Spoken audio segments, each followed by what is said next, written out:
अस्सलामु अलैकुम। 30 सेकंड का पैगाम। जब किसी को छींक आई या स्नीस, नबी सल्लल्लाहु अलैहि वसल्लम ने सिखाया कि वो अल्हम्दुलिल्लाह कहे, यानी तारीफ़ और शुक्रगुजारी अल्लाह तेरे लिए है। और कोई मुसलमान भाई सामने हो तो वो कहेगा यरहमुकल्लाह, कि तुझ पर अल्लाह रहम करे।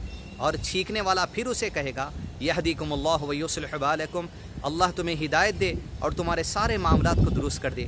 ये इस्लाम की इतनी अमन पसंद तालीमात है कि एक दूसरे को खैर की दुआएं देकर अल्लाह से मदद तलब करना।